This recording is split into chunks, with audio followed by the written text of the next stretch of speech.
을 통해서 새 사람이라고 하는 제목으로 하나님 말씀 증거하겠습니다. 예수 믿는 사람들을 새로운 사람, 새 사람이라고 말합니다.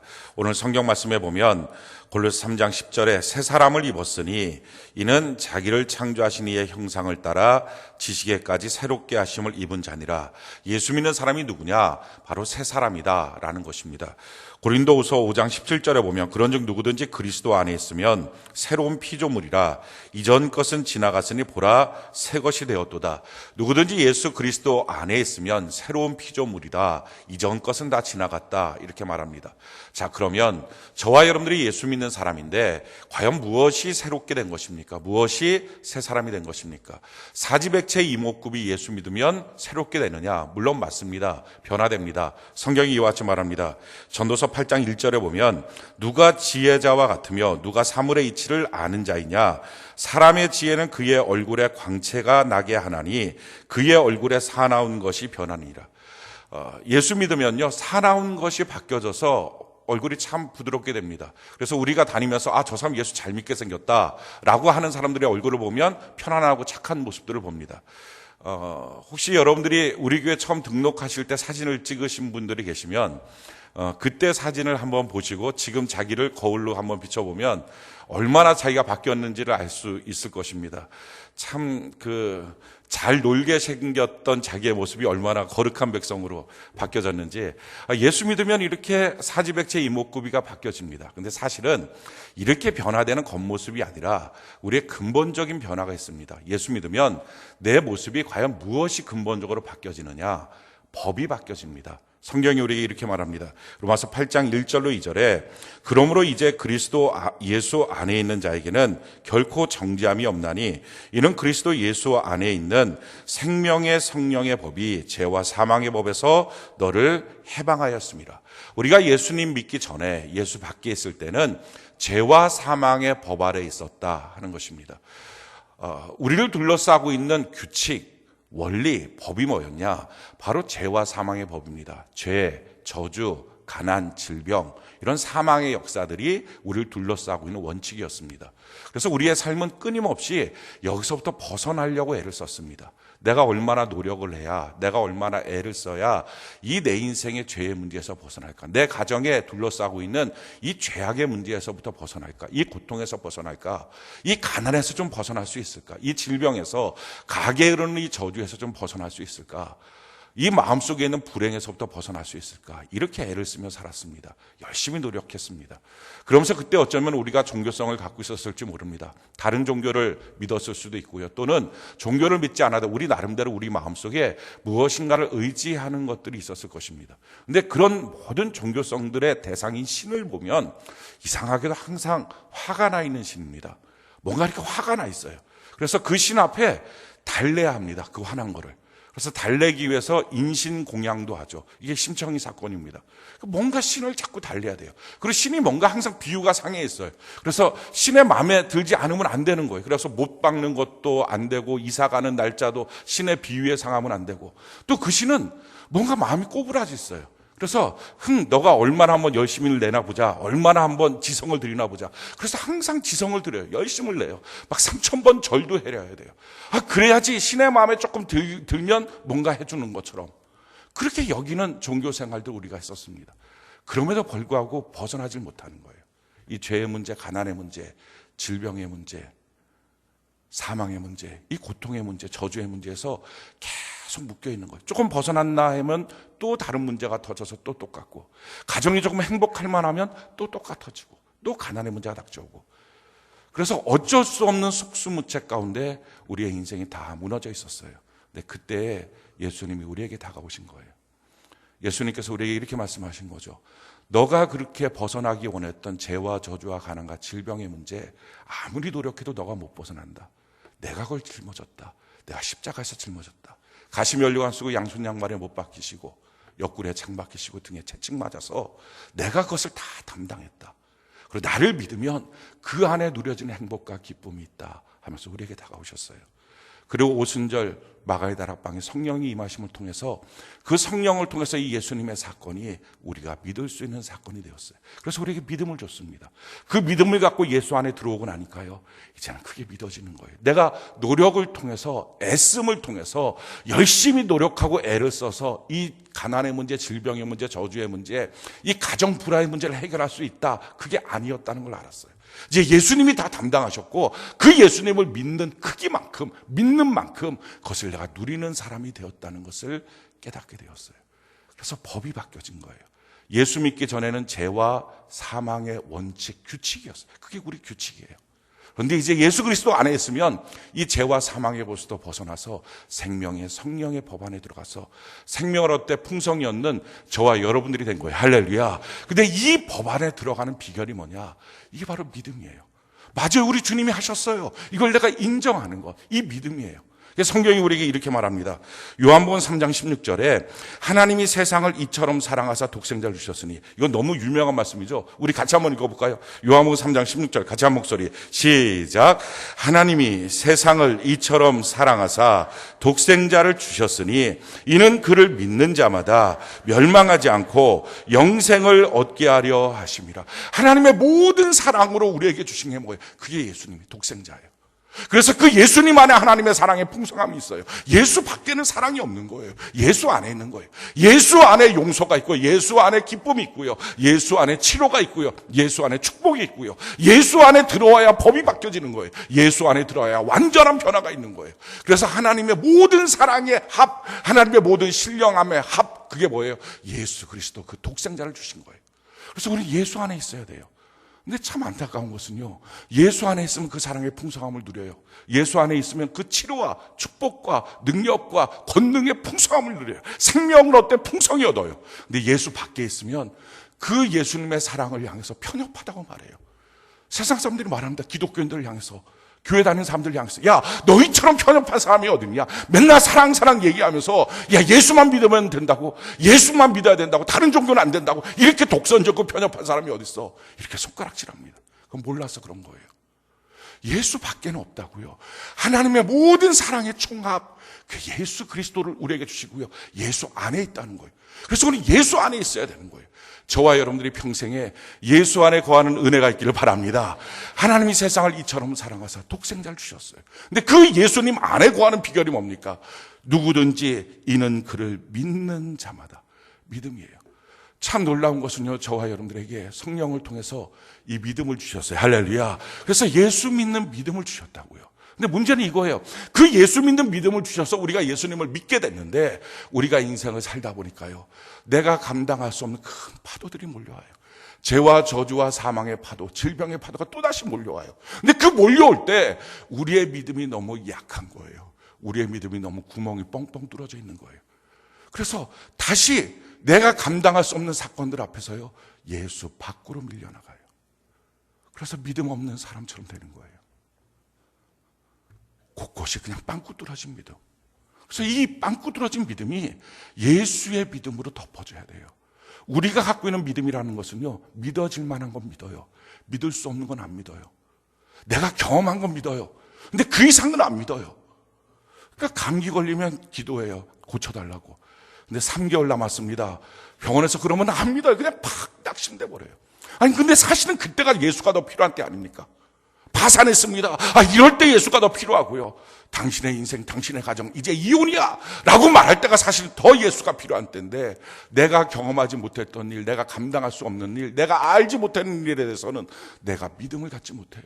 그냥 그 믿음이 빵꾸가 난 거예요. 그러니까 예수 안에 있으면 회복과 축복과 치유와 강건함이 있는데, 그냥 그 순간에 예수 밖으로 밀려나가는 거예요. 돈 문제만 터지면 예수 밖으로 밀려나가요. 자기들이 약한 부분이 있다고요. 그냥 거기서 그냥 밀려나가는 거예요. 사랑하는 성도 여러분, 이런 구멍난 믿음들이 기워져야 돼요. 예수 그리스도의 믿음으로 덧입혀져야 돼요. 성경은 이렇게 말해요. 믿음의 조상 아브라함을 놓고서요, 로마서 4장 18절 이하에 보니까 아브라함이 바랄 수 없는 중에 바라고 믿었어요. 이거라고요. 믿음의 능력이 뭡니까? 내가 바라는 것, 내가 기대되는 것, 내가 할 만한 것, 이것만 믿는 건 믿음의 효염이 없단 말이죠. 여기서 바랄 수 없는 것을 믿기 시작하는 것. 우리의 믿음이 그래서 보완돼야 돼요. 우리의 믿음이 그래서요 자라나야 돼요. 그래야만 정말 예수 믿는 효염이 있는 거예요. 남들 다 무너진다 그럴 때 우뚝 설 수 있는 것, 예수 안에 축복이 있거든요. 예수 안에서 죄와 사망의 법에서 벗어날 수 있거든요. 예수 안에서 저주에서 벗어날 수 있거든요. 예수 안에서 질병에서 벗어날 수 있거든요. 그런데 문제는 우리가 바랄 수 있는 수준에서는 믿는데, 그래서 예수 안의 혜택을 누리는데 바랄 수 없는 것 앞에서는 우리의 믿음이 빵꾸난 믿음이에요.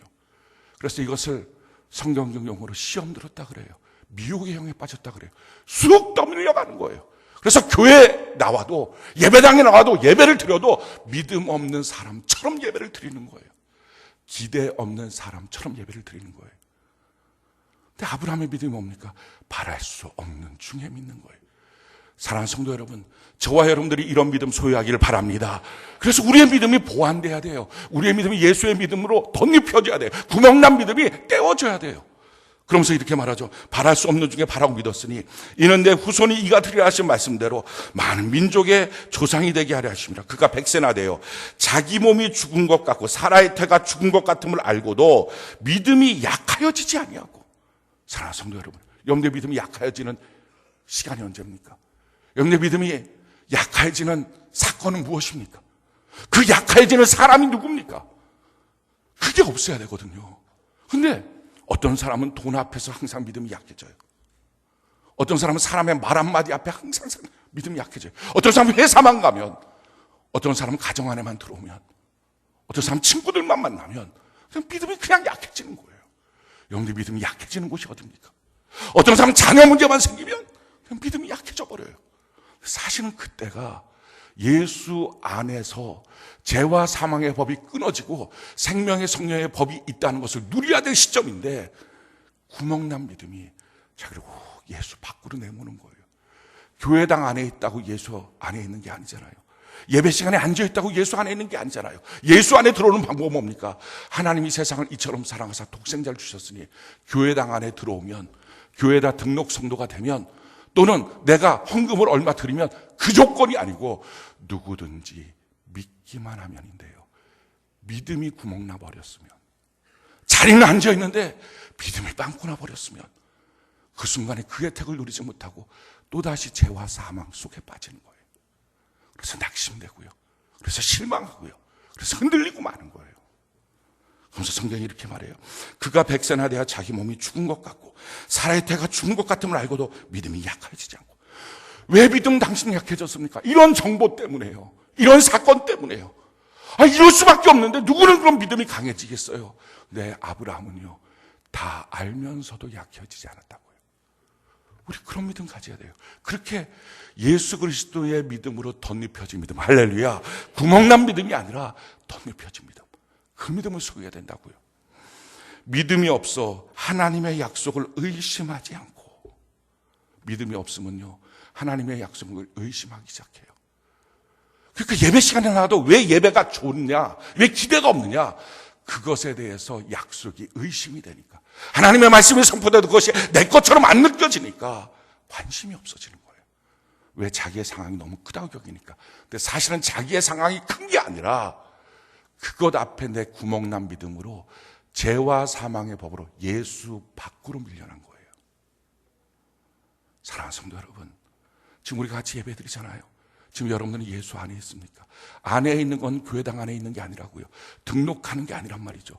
헌금 내는 게 아니란 말이죠. 내가 어떤 봉사하고 있다는 게 아니라 성경의 조건 딱 한 가지예요.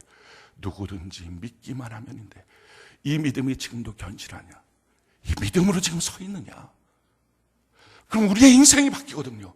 죄와 사망의 법에서 이제는 생명의 성령의 법으로 바뀌어지는 거거든요. 저와 여러분들이 이 생명의 성령의 법을 누리는 은혜가 있기를 바랍니다. 그러면서 성경이 이렇게 말하는 거예요. 믿음이 없어 하나님의 약속을 의심하지 않고 믿음으로 견고하여져서 하나님께 영광을 돌리고. 그 큰 사건이 무슨 사건이라고요? 내 믿음의 견고함으로 영광을 돌려야 될 찬스라는 거예요.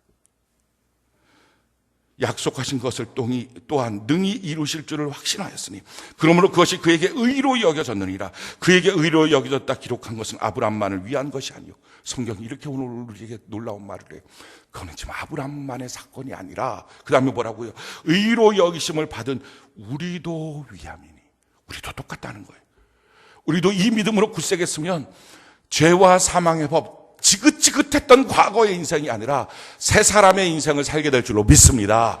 하나님은 어떻게 끊어주셨는지, 예수의 십자가로 주님께서 어떻게 그것 때문에 죽으셨는지, 그 죽으시고 부활하심으로 우리에게 어떤 혜택을 누리게 하셨는지, 완전한 해방을 주셨다는 것, 너희는 예전 것은 다 지나갔다고 말하는 이 놀라운 사건이 저와 여러분들 안에서 믿음으로 말미암아 경험되는 은혜가 있기를 바랍니다.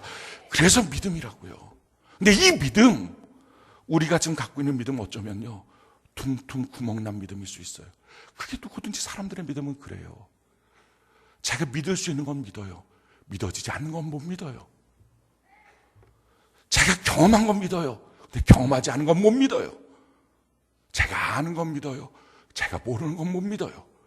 그래갖고 당연하다고 여기하는 거예요. 그런데 그게 아니고요, 바랄 수 없는 중에 믿는 것, 내가 모르는 것을 믿기 시작하는 것, 그때부터 믿음의 역사, 예수 그리스도 안에 있는 새 사람의 축복, 죄와 사망의 법에서 해방된 생명의 성령의 법 아래는 규칙이 바뀌어져 있는 인생의 은혜, 이걸 경험한다는 거죠.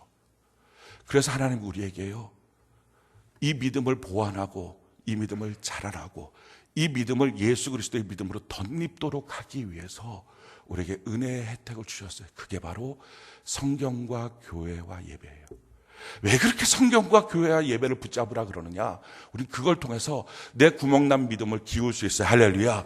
예수 그리스도 안에 예수의 믿음으로 옷 입을 수 있다고요. 성경이 뭡니까? 그게 바로 하나님의 말씀이에요. 그 말씀으로 우리는 믿음을 더 키울 수 있어요. 교회가 뭐예요? 예수님의 몸이에요. 예배가 뭐예요? 예수님과의 만남의 시간이에요. 이걸 통해서 우리의 믿음을 점점 키워나갈 수 있어요. 그래서 중요한 것은요, 예수 믿는 모든 사람들은 어떤 상황, 어떤 처지에서도 전천으로 우뚝 믿음이 서 있도록 하기 위해서는요, 성경과 교회와 예배를 사용하셔야 됩니다. 어떻게 사용해야 될까요? 성경 사용하는 방법은요, 창세기부터 요한계시록까지 날마다 정해서 꾸준히 읽어야 돼요. 왜냐하면 모르면은 안 믿어요, 사람이.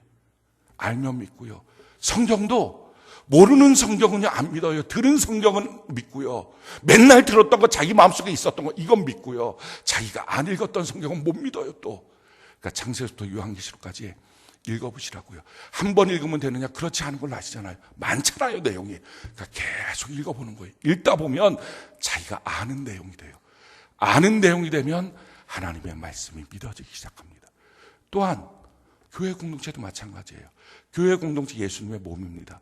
이 교회 공동체 안에서 여러분들이 있을 때 그냥 교회 등록해서 이렇게 예배드리고 돌아가고 이걸로는 교회 공동체를 못 느껴요. 교회 공동체 안에 있을 때는요, 그 안에 셀로 모임을 참석하고 소규모로, 또 내가 봉사하는 직분 직책을 갖고서 무엇인가 섬기고, 자꾸 교회 안에 더 깊이 뿌리 내리는 일들을 해야 됩니다. 그래서 그 안에 작은 그룹 안에서 서로 만나야 돼요. 왜 만나야 되느냐? 예수 안에 만나야 될 이유를 성경이 이렇게 말해요. 데살로니가전서 3장 10절에 주야로 심히 간구하면 너희 얼굴을 보고 너희 믿음이 부족한 것을 보충하게 하려 합니다. 그래요. 믿음은요, 사람들마다 어느 한쪽에 구멍 뚫리고 어느 한쪽에 이렇게 돼 있다고. 이걸 보충해야 돼요. 이걸 어떻게 보충하느냐? 내가 약한 부분이 있어요. 근데 상대방은요, 내가 강한 부분이 약한데 내가 약한 부분은 강해요. 근데 서로 만나는 거예요. 서로 믿음의 대화를 하는 거예요. 말씀의 은혜를 나누는 거예요. 그러다 보면 그 사람의 강한 부분이 내게 전이 돼요. 그래서 내 약한 부분이 기워지기 시작해요. 믿음이 아주 점점 좋아져요. 보충된다고요. 예배도 마찬가지예요. 예배 시간에 하나님을 만날 수 있어요.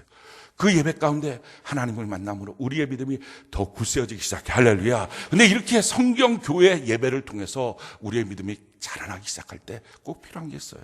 뭐냐면은 이때 왜 이걸 하는 겁니까? 믿음을 기우고 믿음을 더 자라나게 위해서 하는 거예요. 근데 어떤 사람들은 이 성경 교회 예배에 다 팔짱을 끼고 아주 안 믿으려고 작정을 해요. 그냥 안 믿고 싶어서 그냥 어떻게 하는지 애를 써요. 뭐하러 그렇게 쓰냐고요. 믿음을 사용하셔야 된다고요. 성경이 이렇게 말해요. 히브리서 4장 2절 우리 같이 한번 읽어볼까요? 시작. 그들과 같이 우리도 복음 전함을 받은 자이나 들은 바 그의 말씀이 그에게 유익하지 못한 것은 듣는 자가 믿음과 결부시키지 아니함이라. 왜 유익이 안 됐느냐? 왜 성경 보는 게, 왜 교회 생활이, 왜 예배 드리는 게 내 믿음의 유익이 안 됐느냐? 믿음 시간에 믿음을 결부하지 않아요. 믿음을 쓰진 않아요. 어떤 신학자는요, 1년 내내 성경 보고 연구해요. 연구 제목이 뭔지 아십니까? 11조를 안 내야 되는 이유, 이런 거 연구해요. 주일 성수 안 해야 되는 이유, 이런 거 연구. 못하러 그거 연구하고 그냥 시간 다 들여서 성경 보면서 말라기 3장 10절 말씀 하나 놓고서 그래 이 말씀대로 한번 해보자. 두잇 한번 해보고 난 다음에 되면 야 맞구나 아멘, 안 되면 아니구나. 아 그러면 될걸. 뭘 그것 때문에 성경을 그렇게 연구하고 있냐고요. 쓸데없이. 똑같아요. 성경을 왜 봅니까? 내 믿음 키우려고. 교회 생활 왜 합니까? 내 믿음 키우려고. 할렐루야. 왜 예배 드립니까? 내 믿음 키우려고. 그러니까 믿음을 방해하게 만드는 자기 안에 부정적인 요소들을 내려놓고 자꾸 믿음으로 결부하는 삶. 목적이 믿음을 키우는 거니까요. 믿음을 키워서 내가 이해되지 못하는, 감당하지 못하는, 예전에 내가 두려웠던 똑같은 사건의 죄와 사망에 내 파도가 밀려오기 시작할 때 그때 전과는 다르게 우뚝 서서 두려워하지 않고 담대하게 예수 그리스도 안에 있음을 선포하도록 하기 위해서 하나님이 주신 이 믿음의 방편들을 사용하는 거예요. 또 한 가지 우리가 이와 같은 것을 할 때요 필요한 게 있습니다. 야고보서 2장 22절 우리 같이 한번 읽어볼까요? 야고보서 2장 22절 같이 한 목소리 시작. 내가 보거니와 믿음이 그의 행함과 함께 일하고 행함으로 믿음이 온전하게 되었느니라. 성경은 말해요. 행함으로 우리의 믿음이 온전케 돼요. 해보셔야 돼요. 성경을 읽었습니까? 그럼 그대로 한번 적용해 보셔야 돼요. 주일 성수 적용해 보셔야 돼요. 셀레베 드려보자. 한번 적용해 보셔야 돼요. 전도 한번 전도해 보자. 온전한 11조 한번 드려보자. 하나님 앞에 온전한 주일 성수 해보자 하고 적용해 보셔야 돼요. 그걸 왜 자꾸 미루시냐고요. 어떤 분들이 이렇게 말해요. 나는 그만큼의 믿음이 없어요. 아 누구는 믿음이 있습니까? 그거는요 해야지 그 믿음으로 완성되는 거예요. 행함으로 믿음이 온전케 되는 거예요. 할렐루야. 제가 지난 금요일 날 우리 전도특공대 이번 새 멤버들한테 격려하는 시간을 가졌어요. 격려하면서 물어본 거예요. 아, 전도의 은혜가 뭡니까? 전도의 은혜가 뭡니까? 아, 10중 8구 하시는 말씀이 다 똑같아요. 저는 원래 전도 못하는 사람이에요. 저는 원래 전도 한 번도 해본 적이 없는 사람이에요. 다 똑같아요. 그런데 이상한 게 전도를 해야겠다는 마음이 들어 전도를 했더니요. 전도가 너무 좋아요. 행복해요. 전도하는 일이 쉬워요. 다 이렇게 말해요. 맞아요. 행함으로 믿음이 온전케 된다고. 주일 성수 행함으로 믿음이 온전케 되고. 언제까지 내가 온전케 될 때까지 그날은 없어요. 내가 행할 때 하나님의 말씀을 보고 하나님의 은혜를 받고 행하기 시작할 때 결단할 때부터 그때부터 그 믿음이 온전한 믿음이 됩니다. 세 번째는요. 제일 좋은 거. 우리가 예수 그리스도 안에 있는 거. 내가 새 사람이 되었다는 것. 내 인생의 죄와 사망의 법은 끝나고 예수의 생명의 성령의 법으로 내가 완전히 바뀌어졌다. 이거를 확실하게 보여주는 종지부를 딱 찍는 것. 이건 전도예요. 왜 전도가 그렇게 중요하냐? 이유가 있어요. 전에는 우리가 어떻게 살았습니까? 죄와 사망의 법에서 살았어요. 그래서 열심히 애써야 돼요. 열심히 노력해야 돼요. 더 많이 가져야 돼요. 더 많이 벌어야 돼요. 더 높게 올라가야 돼요. 어떻게든지 짓밟고서라도 올라가야 돼요. 그래야 대우받지. 그렇지 않으면 못 살아요. 이게 내 인생이고요. 이렇게 애써야 돼요. 그래서 거기서 실패하면 완전히 좌절하고요. 그게 우리의 인생이었단 말이죠. 근데 이제 그 문제를 죄와 저주, 사망, 가난을요. 우리 예수님이 다 담당하셨다. 할렐루야. 내가 노력하고 애쓸 필요가 없다는 거예요. 그러니까 이제 더 이상 그런데 우리의 에너지를 쓸 이유가 없다는 거예요. 그래서 우리의 삶에 우선순위가 바뀌었다는 거예요. 이거는요 나의 애씀으로 되는 게 아니라 믿음만큼 되는 거예요. 할렐루야. 믿음만큼. 하나님 나에게 바다의 풍요한 부여를 주셨다. 믿는 만큼 내가 누리는 거예요. 할렐루야. 하나님은 내 인생을 형통케 하신다. 믿는 만큼 되는 거예요. 마귀는요 두려움 속에 막 떨게 만들죠. 그런데 내 믿음이 견고해져서 하나님의 말씀을 온전하게 딱 믿고 일었으면 그 믿음만큼 예수 그리스도 안에 있는 만큼 그게 다 우리의 것으로 누려지기 시작된다는 거예요. 그런데 이렇게 믿음이 있으니까 예수 그리스도 안에 있으니까 이 모든 것을 주님이 하셨음을 믿으니까 삶의 우선순위가 바뀌지 않겠어요? 시간의 우선순위가 바뀌지 않겠어요? 이제 더 이상 높아지려고 더 가지려고 애쓰지 않아도 돼요. 그럼 그 우선순위 바뀌었다는 게 어떻게 드러나야 됩니까? 보니까 이 놀라운 사랑과 은혜를 나는 받았는데 아직도 내 주변에 보니까 그 사랑 안에 들어오지 못한 사람이 너무 많은 거예요. 예수님의 피는 나만을 위해서 흘려진 게 아니라 모든 인류를 위해서 흘려졌는데 그들이 아직도 들어오지 못한 거예요. 근데 그들 가운데 내가 모르는 사람도 있지만요. 내 가족도 있어요. 내 남편도 내 아내도 내 부모도 내 자녀도 있어요. 내 회사 동료도 있어요. 날마다 부딪히는 아파트 앞에 사는 사람도 있어요. 이야, 그들은 여전히 예전의 나처럼 이 죄와 사망의 규칙 안에서 그냥 그걸 벗어나려고 저렇게 애쓰며 사는구나. 저렇게 다투며 사는구나. 그저께죠. 제가 자는데 우리 아파트 방음 공사가 잘 안 돼 있는지 옆집에서 부부싸움 하는 소리가 들리는 겁니다. 쿵쿵 막 그러고 막 이렇게. 그래갖고 제일 재밌는 게 싸움 구경이잖아요. 그래갖고 가서 보지는 못하고 귀만 쫑긋 해갖고 저희 안방과 그 집 안방이 이렇게 붙어 있는 구조 있잖아요. 쫑긋 해갖고 들었더니 너가 나를 화내게 만들잖아. 내용이 이런 거예요. 너가 나를 화내게 만들잖아. 그거 제가 속으로 그랬어요. 아니 화내게 만든다고 다 화내면 무슨 저렇게 인생이 자판기 같은 인생이 있나. 동전 집어넣으면 커피 나오고 동전 집어넣으면 커피 나오고 이런 자립성도 없는 인생이 무슨 저런 인생이 있나. 그래서 남편이 막 화를 내는데 너가 나를 화내게 만들었지. 너가 나를 화내게 만들었지. 근데 부인의 말은 또 더 기가 막혀. 내가 언제? 내가 이거 갖고 싸우더라고요. 둘이서. 내가 언제라고 말하면 그런가 보다 하고 넘어가면 되잖아요. 그럼 나를 화내게 한 적 없구나 생각하고 넘어가면 되고, 화내게 했다고 해도 그 별것 아니라고. 그러면서 하는 말이 결국은 나중에 싸움의 끝은요, 돈이에요. 그걸 보면서 사랑해서 결혼한 부부관계가 돈 때문에 싸우는 것이 죄와 사망의 규칙이구나. 참 안타까운 거예요. 거기서부터 벗어나야 되는데 우리 주변에 얼마나 많은 사람들이 이렇게 삽니까? 우리가 전도하는 삶, 이것이 너무 중요한 거예요. 예수의 복음 안에, 예수의 사랑 안에 들어오도록 전도하는 것. 전도할 때 하나님 주신 놀라운 은혜가 있죠. 성경이 이렇게 말해요. 마태복음 28장 19절로 20절에 그러므로 너희는 가서 모든 민족을 제자로 삼아 아버지와 아들과 성령의 이름으로 침례를 베풀고 내가 너희에게 분부한 모든 것을 가르쳐 지키게 하라. 볼지어다 내가 세상 끝날까지 너희와 항상 함께 있으리라. 예수 그리스도의 이름으로 가서 복음을 증거하고 가르치고 양육하고, 그러면 우리 주님이 우리와 항상 함께 있겠다. 내가 주님과 함께 있는 삶, 그 예수 그리스도 안에 있는 규칙이 바뀌어진 삶, 생명의 풍성한 삶, 이걸 누릴 수 있다는 거예요. 우리 주변에 있는 사람들은요, 절대로 저절로 예수 믿지 못해요. 절대로 저절로 하나님의 사랑 안에 들어오지 못해요. 성경이 우리에게 이렇게 말합니다. 고린도서 1장 21절에 하나님의 지혜에 있어서는 이 세상이 자기 지혜로 하나님을 알지 못하므로 하나님께서 전도에 미련한 것으로 믿는 자들을 구원하시기를 기뻐하셔도, 그래요.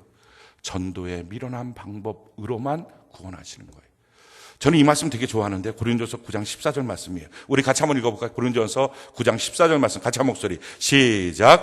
이와 같이 주께서도 복음 전하는 자들이 복음으로 말미암아 살리라 명하셨느니. 복음 전하는 사람들은요, 복음으로 산다는 거예요. 이게 전도하다 보니까 돈 생겼다 이런 말일 수도 있겠지만요, 그래요. 집에 있는 것보다는 길로 나와서 전도하면 동전이라도 주울 수 있어요. 그런데 그 말씀이 아니라 실질적으로 전도하면요, 사는 것 같이 살아요. 내가 누군가에게 전도하잖아요. 최소한 그 사람 앞에서 악한 일 못해요.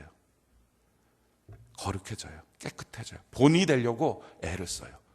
그래서 내가 뚜렷하게 전도하면 전도할수록 우리의 삶은요, 아름다워져요. 맑아져요. 깨끗해져요. 당당해져요. 죄가 없으니까 당당해져요. 전에는 바람만 조금만 불어도 움츠렸던 사람이 죄가 많으니까 항상 정죄감에 빠져서 누가 뭐라 그러냐 아주 그냥 살쾡이같이 그냥 건들기만 하면 자존심 상했다고 이랬던 사람이 죄가 없어지니까 그냥 당당하게 살아갈 수 있어요. 사는 듯이 산다고요. 전도하면요, 내 주변과 더불어 자기가 행복해질 수 있다고요. 사랑하는 성도 여러분, 우리가 오래 주신 하나님의 말씀 다시 한번 묵상해 봤으면 좋겠습니다. 고린도전서 1장 30절 우리 같이 한번 읽어볼까요? 고린도전서 1장 30절 같이 한 목소리 시작. 너희는 하나님으로부터 나서 그리스도 예수 안에 있고 예수는 하나님으로부터 나와서 우리에게 지혜와 의로움과 거룩함과 구원함이 되셨으니. 저와 여러분들은 하나님께로부터 나는 하나님의 자녀인 줄로 믿습니다. 그래서 우리는 예수 안에 있다고요. 예수의 정죄 없는 용서와 사랑, 승리, 축복, 인도하신 가운데 있다고요. 그리고 우리 안에는 예수 그리스도의 지혜와 구원함과 의로움과 거룩함이 있다고요. 아멘이십니까? 그렇게 바뀌어진 사람이라고요. 새 사람이라고요. 새로운 법 아래 있다고요. 새로운 규칙 아래 있다고요. 근데 이 모든 것을 누리는 조건은 딱 한 가지예요. 믿음. 그래서요, 아무리 말해도 믿지 못하면 예수 그리스도 안에서 밀려나와서 죄와 사망의 법 아래 있어요. 어떤 문제가 자기에게 너무 눌려집니까? 너무 힘듭니까? 자기는 다 버림받은 사람 같습니까? 하나님 자기를 사랑하지 않는 것 같습니까? 왜 그렇습니까? 그 부분에 믿음이 빵꾸 나서 그래요. 방법은 뭡니까? 다시 예전처럼 애쓰고 노력하고 그 저주에서부터 벗어나려고 고통 가운데 살겠습니까? 아니잖아요. 우리가 믿음을 다시 회복하는 은혜가 있기를 바랍니다. 성경과 교회와 예배를 붙들고, 그래서 그 안에서 믿음을 사용하고 한번 해보고 시도해보고, 그리고 나서 나의 믿음의 체계가 바뀌었음을 깨닫는 순간마다 나가서 복음을 증거하고, 나의 인생의 우선순위가 바뀌었어요, 나의 시간의 우선순위가 바뀌었어요 라고 고백하고 그 사랑 안에 들어오도록 권면하는 저와 여러분들 되는 은혜가 있기를 바랍니다. 다음 주부터 그래서요, 우리 전도합시다 시리즈로 설교하려고 합니다. 전도의 내용, 전도의 방법, 또 뭐 가정 안에서는 어떻게 전도하는지, 지역에서는, 또 직장에서는, 병자들한테는, 귀신 들린 사람은 어떻게, 이런 많은 내용들을 갖고 우리가 같이 말씀에 은혜를 나눌 텐데요, 우리의 삶의 모습 이번 한 주간 동안에 믿음의 체계가 좀 더 촘촘하게 갖추어져서 우리의 믿음이 좀 더 자라나고 보충되는 은혜가 있기를 예수님 이름으로 축원합니다.